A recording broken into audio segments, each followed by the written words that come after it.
ഞാനെപ്പോഴോ മരിച്ചാ? ഞാൻ 2011-12 മരിച്ചു. 4000 പേര് താമസിക്കുന്ന സ്ഥലമാണത്. 4000 പേര് താമസിക്കുന്ന സ്ഥലത്ത് കൂടിയാണ് ഉരുൾ കടന്നു പോയത്. അപ്പോൾ എത്ര ആൾ മരിച്ചിട്ടുണ്ടാവും? എന്തിനീ കള്ളക്കണക്ക്? പച്ചക്കാട് ഇപ്പോൾ പൊട്ടും, നാളെ പൊട്ടും, മറ്റന്നാൾ പൊട്ടും എന്ന് പറഞ്ഞ് പച്ചക്കാടിലേക്ക് നോക്കിയിരുന്നപ്പോൾ മുണ്ടക്കൈ പൊട്ടി. അതെന്താ അങ്ങനെ? നിങ്ങൾക്ക് വരാനിരിക്കുന്നതിനെ കുറിച്ച് ഓർക്കുമ്പം ആണ് തളരുന്നത്.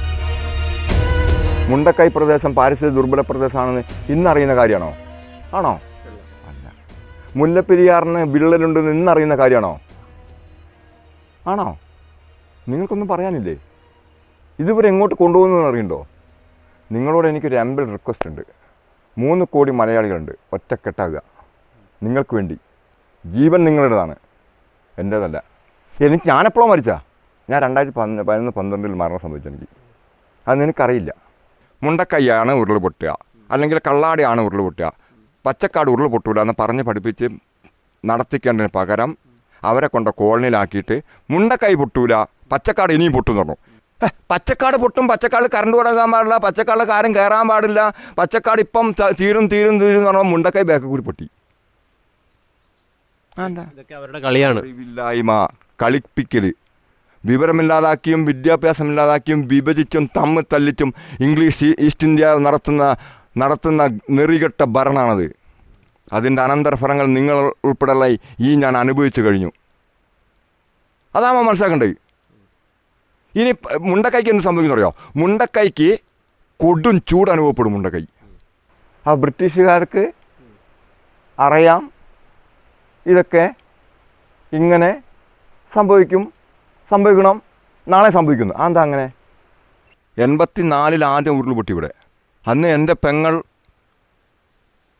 മകൻ്റെ കാല് ചാക്കിലിട്ട് നിൽക്കുന്ന ഫോട്ടോ ഉണ്ടായിരുന്നു ഇവിടെ. ഞാൻ 6ാം ക്ലാസ് പഠിക്കുക. 2019 ഉരുൾ പൊട്ടി. അതിൽ 5 ആൾ മണ്ണിൻ്റെ അടിയിലുണ്ട്. ഇവരൊന്നും തെരഞ്ഞു പിടിക്കുമോ?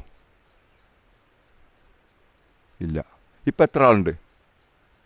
ആര് വരച്ച് ചോരച്ചിത്രം പേര് പറഞ്ഞില്ല ആരാരുല്ലേ? ഇതിന് ചുറ്റുമുള്ള വീടുകളൊക്കെ 2019 ഉരുൾപൊട്ടലിൽ ഇല്ലാതായിപ്പോയി, നിലംപതിച്ചായിപ്പോയി. കുറേ ആളുകളുടെ ജീവനും നഷ്ടപ്പെട്ടു. ഈ വീടിന് മാത്രം ഒന്നും സംഭവിച്ചില്ല. താങ്കൾ ഇപ്പോഴും ഇവിടെ തന്നെ ജീവിക്കുകയാണ്. അപ്പോൾ ഇവിടെ ജീവിക്കാൻ ഭയമില്ല. എന്തുകൊണ്ടാണ് ഇവിടുന്ന് മാറാത്തത്? അത് പ്രകൃതിക്കൊരു കണക്ക് കൂട്ടലുണ്ടാവും, അത് നടപ്പിലാവും. ഇനി നമ്മളെ നീതിന്യായ വ്യവസ്ഥയിൽ, അതായത് ജുഡീഷ്യറിയിൽ ഒക്കെ നിയമമില്ലാതാകുമ്പോഴാണ് പ്രകൃതി നിയമം കയ്യിലെടുക്കുന്നത്. അതാണ് നമ്മൾ കാണുന്നത്. പക്ഷേ ഈ മരിച്ചവരും നഷ്ടപ്പെട്ടവരും എല്ലാം എൻ്റെ കൂടപ്പിറപ്പുകളാണ്, എൻ്റെ സ്വന്തമാണ്. മരണം എന്നെ കടാക്ഷിക്കാണ്ട് വീണ്ടും സഹായിക്കാണ്ട് എന്നെ നിലനിർത്തുകയാണ്. അതൊരു പക്ഷേ എൻ്റെ തോന്നൽ നിങ്ങൾക്കൊരു സെർവൻറ്റും ഗൈഡുമായിട്ട്, അല്ലെങ്കിൽ നിങ്ങൾക്കൊരു വഴികാട്ടിയായിട്ട് പ്രകൃതി മനഃപൂർവ്വം എന്നെ ഇവിടെ ബാക്കിയാക്കാണ്. ആത്മഹത്യ ചെയ്യാനുണ്ട്, പക്ഷേ അത് ശരീരം കുറച്ചും കൂടി ജീർണിച്ചഴുകിയതിന് ശേഷം ഞാനത് ചെയ്യും, മരിച്ചിട്ടില്ലെങ്കിൽ. കാരണം കുറേ നേരം ഇങ്ങനെ കൊണ്ടു കൊടുക്കുന്നത് മോശമല്ലേ. ഇപ്പം ഈ ഉരുൾപൊട്ടൽ ശരിക്കും ആഗോള താപനമാണ്. ആഗോള താപനം ചെറുതല്ല. നിങ്ങൾ വിചാരിക്കും ചെറുതാണെന്ന്. അല്ല, ചെറുതല്ലത്. മെയിൻ കാരണം ആഗോള താപനം.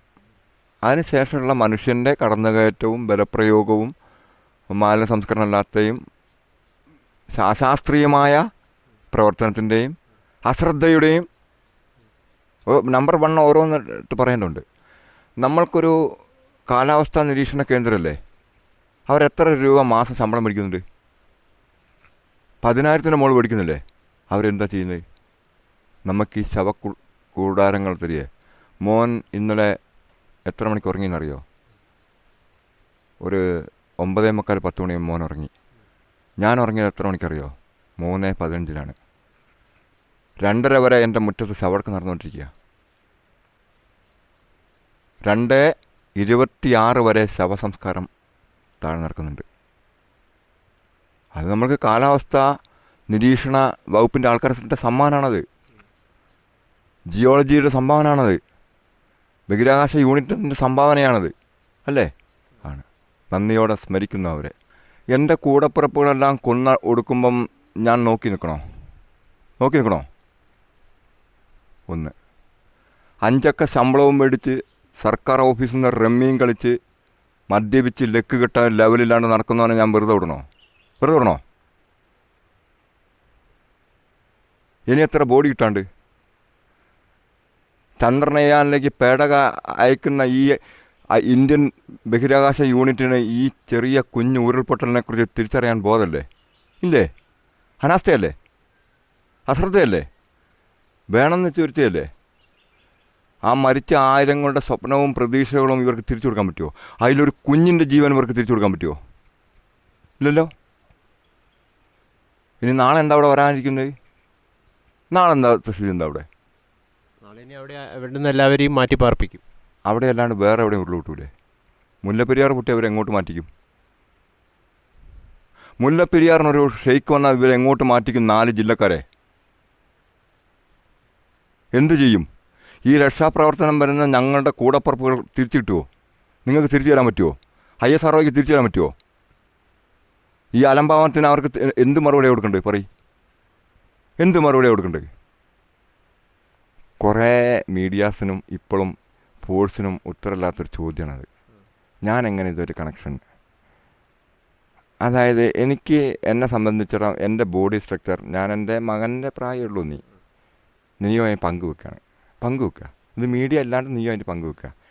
എനിക്ക് നല്ല പവർഫുൾ ഹെൽത്തി ബോഡിയാണ്, അതുപോലത്തെ മനസ്സും. എന്തെങ്കിലും അനിഷ്ട സംഭവം ഉണ്ടെങ്കിൽ എനിക്ക് എൻ്റെ മനസ്സ് എന്നോട് സംസാരിക്കും, എൻ്റെ മനസ്സ് എന്നോട് പറയും. ഞാൻ അന്ന് ഉറങ്ങുമ്പോൾ 2 മണിയായിട്ടുണ്ടായിരുന്നു. പുഴയിൽ നിന്ന് നിലയ്ക്കാത്ത നിലവിളികളും കരച്ചിലും അനുഭവപ്പെടുന്നു. പുഴയിൽ നിന്ന് നിലയ്ക്കാത്ത നിലവിളികളും കരച്ചിലും അനുഭവപ്പെടുന്നു. അത് അനുഭവപ്പെടാൻ തുടങ്ങിയിട്ട് പുത്തുമല ദുരന്തം നടക്കുന്ന സമയത്ത്, പുത്തുമല ദുരന്തം നടന്നതിന് ശേഷം ഈ നിലവിളികളും കരച്ചിലും ഞാൻ നന്നായിട്ട് അനുഭവപ്പെടുന്നുണ്ട്. അതെന്താ പറയുക, നമ്മൾ വരുമ്പോൾ ആരുമില്ല, കേൾക്കുന്നില്ല, അറിയില്ല. അതൊരു സ്പിരിച്വാലിറ്റിയിൽ താങ്കൾക്ക് വിശ്വാസമുണ്ട്? ഉണ്ട്, സ്പിരിച്വാലിറ്റി. ഇപ്പം സൂര്യൻ എത്ര ദൂരെയാണ്? ഏതാണ്ട് 15 കോടി കിലോമീറ്റർ ദൂരെയാണ്. സൂര്യൻ്റെ കിരണം ഭൂമിയിലെത്തുന്നില്ലേ? അതൊരു സ്പിരിച്വാലിറ്റി അല്ലേ? അത് പറഞ്ഞാൽ ഇംഗ്ലീഷിൽ പറഞ്ഞാൽ പബ്ലിക് റിലേഷൻസ്, പൊതുബന്ധം. ഇപ്പം നീ വന്നു, നിന്നോട് എനിക്കൊരു പൊതുബന്ധമുണ്ട് അല്ലേ? നിനക്ക് രാവിലെ പോയി കഴിഞ്ഞാൽ ബാത്റൂമിൽ പോകണം, കുടിക്കണം, ഭക്ഷണം കഴിക്കണം, വിശ്രമിക്കണം, ഉറങ്ങേണ്ടതുണ്ട്, നീ വന്ന കാര്യങ്ങൾ നടത്തേണ്ടതുണ്ട്, നിൻ്റെ മനസ്സ് സന്തോഷമായിരിക്കേണ്ടതുണ്ട്, നിൻ്റെ മനസ്സിൽ നീറുന്ന പ്രശ്നങ്ങളുണ്ടാവും, ആ പ്രശ്നങ്ങൾ മെയിൻറ്റെയിൻ ചെയ്യേണ്ടതുണ്ട്, ഇതെല്ലാം ചെയ്യേണ്ടതുണ്ട്. അതാണ് സ്പിരിച്വാലിറ്റി. അതാണ് നീയും ഞാനുള്ള കോണ്ടാക്റ്റ്.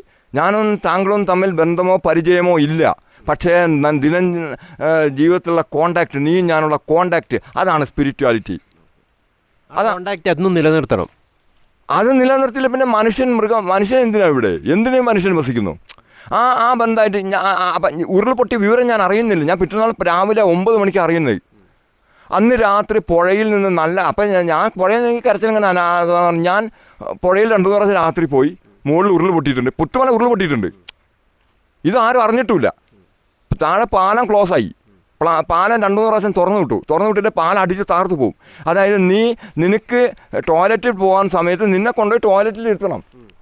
അല്ല, നീ ഡ്രസ്സൊക്കെ കൂടെ ടോയ്ലറ്റേഷൻ ചെയ്യും, മോശം ചെയ്യും നിൻ്റെ ഡ്രസ്സിലൂടെ. അപ്പം ഞാൻ ചെയ്യും, നിന്നെ കൊണ്ട് ടോയ്ലറ്റിൽ ഇരുത്തി നിന്നെ വാഷ് ചെയ്ത് തിരിച്ചു കൊണ്ടുവരണം. അതുപോലെ ഈ ഉരുൾ പൊട്ടി വരുന്ന കല്ലും മണ്ണും എന്ത് ചെയ്യണം? ഒഴുകാവുന്ന രീതിയിൽ പാലത്തിനെ ക്രമീകരിക്കണം. പാലം വിശാലമല്ല, പാലം ഒതുങ്ങിയതാണ്. അതിന് തന്നെ എൻ്റെ സുഹൃത്ത് അപ്പോൾ താങ്കളിപ്പം പറയുന്നത് ഈ ഇത്തരം സ്ഥലങ്ങളിലൊന്നും വീടുകൾ പാടില്ല എന്നല്ല. നമ്മളെ എനിക്ക് നിങ്ങളോട് നിർദ്ദേശം തരാണ്ട്, നിങ്ങൾ ഒറ്റക്കെട്ടായിരിക്കുക. നിങ്ങൾ ജാതി മതമൊക്കെ ഉണ്ടായിക്കോട്ടെ, നിങ്ങൾക്ക് അത് മാറ്റി വെച്ചിട്ട് ഒരു പ്രശ്നം വരുമ്പം, ഒരു വിശപ്പിൻ്റെ മുന്നിൽ, ഒരു മരണത്തിൻ്റെ മുന്നിൽ, ഒരു ഓക്സിജൻ്റെ മുന്നിൽ, ഒരു ക്യാഷറ്റിൻ്റെ മുന്നിൽ നിങ്ങൾ ഒറ്റക്കെട്ടാക്കുക. ഒരു പ്രശ്നത്തിൻ്റെ മുന്നിൽ നിങ്ങൾ ഒറ്റക്കെട്ടാക്കുക. ആ കൾച്ചർ നമുക്കുണ്ട്, ഞങ്ങൾ ചെയ്യുകയും ചെയ്യും. കേരളം നല്ല ചരിത്രമുള്ളതാണ്. കേരളം ബൈഡൻ ഭയപ്പെടുന്ന ഒരു സ്റ്റേറ്റും കൂടിയാണ് കേരളം. നമ്പർ 1 ആണ് കേരളം വേൾഡിൽ. കേരളത്തിന് വല്ല ആരുമില്ല. ഞങ്ങൾ ചെയ്യും അത്. അപ്പം അങ്ങനെ നിങ്ങൾ അടുത്ത തലമുറ ഒന്നിച്ചിരിക്കണം. ഇന്ത്യ നമ്മുടേതാണ്. കേരളം നമ്മുടെ മാതൃ സംസ്ഥാനവും ഇന്ത്യ നമ്മുടെ മാതൃ രാജ്യവുമാണ്.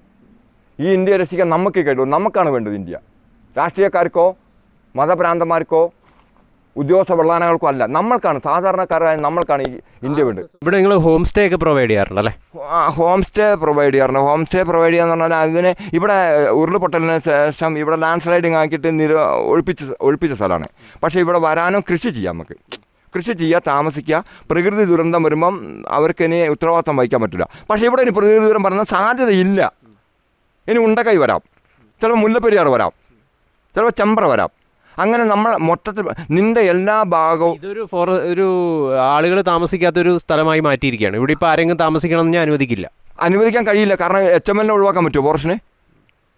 ഇവിടെ മന്ത്രിമാർക്കും MLA-മാർക്കും മുകളിൽ സ്ഥലമുണ്ട്, അവരെ ഒഴിവാക്കുമോ? മന്ത്രിമാർക്കും MLA-മാർക്കും മുകളിൽ ഇവിടെ സ്ഥലമുണ്ട്, ഇൻഡയറക്റ്റായിട്ട് സമ്മതിച്ച് വെച്ചിട്ടുണ്ട്. ഹാരിസൺ മലയാളം പ്ലാന്റേഷൻ ഉണ്ട്, തൊഴിലാളികൾക്ക് പണി കൊടുക്കുന്നുണ്ട്. ഇപ്പം ഞങ്ങളെല്ലാവരും കൂടി അഭയാർത്ഥി ക്യാമ്പിലേക്ക് വരട്ടെ, നിങ്ങൾ എന്ത് ചെയ്യും? എനിക്കിപ്പോൾ അഭയാർത്ഥി ക്യാമ്പിൽ പോകാം സാർ, എനിക്ക് പൈസ എല്ലാം കിട്ടും. പക്ഷേ ഞാൻ കഴിക്കാൻ അർഹനാണോ എന്ന് ചിന്തിക്കണം. അതല്ല വേണ്ടത്. ഞാൻ അധ്വാനിക്കണം, നിന്നെ അധ്വാനിച്ച് പഠിപ്പിക്കേണ്ടതുണ്ട്. അതെ അധ്വാനിച്ച ത്യാഗം ഞാൻ അനുഭവിക്കണം. നീ അതെ. കാടിനെ താങ്കൾ ഒരുപാട് ഇഷ്ടപ്പെടുന്നു. കാടിലാണല്ല, കാട്ടിൽ നിന്നാണ് നാടുണ്ടായിരിക്കുന്നത്. നമ്മൾ കാട് വെച്ച് വളർത്തണേ. നമ്മളിനി കോൺക്രീറ്റ് ബിൽഡിങ്ങിലേക്ക് പോകരുത്. മനുഷ്യ ബുദ്ധി വളരെ നല്ലൊരു ആശയമാണ്. കോൺക്രീറ്റ് ബിൽഡിങ്ങിലേക്ക് ഇനി പോകരുത്. കോൺക്രീറ്റ് വനത്തിലേക്ക് പോകാതെ നിങ്ങൾ പരിസ്ഥിതി വനത്തിലേക്ക് വരൂ. എല്ലാവരും എല്ലാ ഇടത്തും വനം ഉണ്ടാക്കുക. തീർന്നു പ്രശ്നം. അതോടെ തീർന്നു പ്രശ്നം. വലിയൊരു പ്രശ്നത്തിനുള്ള പരിഹാരം എല്ലാ ഇടങ്ങളിലും ആളുകൾ കാടുകൾ ഉണ്ടാക്കുക. നീ വെന്ത് കഴിഞ്ഞാൽ നിനക്ക് തണുപ്പ് തരിക. നിനക്ക് ചെടികൾ നട്ടുപിടിപ്പിച്ചിട്ടോ ആരും കഴിയില്ല, ചെയ്യില്ല. ഇവിടെ മണ്ണ് അലർജിയാണ്. ഇവിടുത്തെ ഒരു ലൈഫ് എങ്ങനെയാണ്? നിങ്ങളിവിടെ ഒറ്റയ്ക്കാണ് താമസിക്കുന്നത്, എങ്ങനെയാണ്? ഭയങ്കര രസമാണോ? ഭയങ്കര പീസ്ഫുൾ ആണോ? ഇവിടെ നമുക്ക് ഇഷ്ടത്തിന് ജീവിക്കാം. നമുക്കിപ്പോൾ ഫീലിംഗ് ആണെങ്കിൽ നമുക്ക് പ്രകൃതി കാണാൻ പോകാം. പിന്നെ നമുക്ക് കൗതുകമുള്ള വന്യമൃഗങ്ങൾ കടന്നു പോകും. പിന്നെ സിംഹ ഒഴികെല്ലാണ്ട്, സിംഹ, വരയൻ, കുതിര, ജിറാഫ് അങ്ങനത്തെ മൃഗങ്ങൾ ഒഴികെ ബാക്കിയെല്ലാം ഉണ്ട്. അതെപ്പോഴെങ്കിലും വളരെ റയറായിട്ടേ കാണുള്ളൂ, ശ്രദ്ധിച്ചാലേ കാണുള്ളൂ. പിന്നെ കുറേ പേരും ചെടികൾ, പിന്നെ നമ്മളുടെ കുഞ്ഞു ജോലികൾ, പിന്നെ നമ്മളുടെ ഭക്ഷണം, നമ്മളുടെ ഉറക്കം, നമ്മുടെ ശല്യപ്പെടും. കണ്ടിട്ട് ഇപ്പോൾ ഒരാൾ ഇവിടെ ഇപ്പോൾ ഹോം സ്റ്റേന് വരികയാണെങ്കിൽ അവർക്ക് വരാം. തീർച്ചയായിട്ടും അവർക്ക് വരാം. അവർക്ക് വരാനും സ്റ്റേ ചെയ്യാനാണ് ഇത് വെച്ചിരിക്കുന്നത്. അവർക്കിത് പഠിപ്പിക്കാൻ ഈ യൂണിവേഴ്സിറ്റി ഓഫ് വേൾഡ് അവർ പഠിക്കട്ടെ. നീ പഠിച്ച് വളരട്ടെ.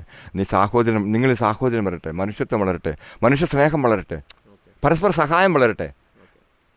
അല്ലാതെ പകയും വിദ്വേഷവും വെറുപ്പും അല്ല. നിനക്ക് 24 മണിക്കൂർ, എനിക്ക് 24 മണിക്കൂർ. നിൻ്റെ കണ്ണിന് ഉപ്രസാണ്, എനിക്ക് എൻ്റെ കണ്ണിന് ഉപ്രസാണ്. അതെ, ആ രീതിയിൽ നമുക്ക് മെയിൻറ്റെയിൻ ചെയ്യേണ്ടതുണ്ട്.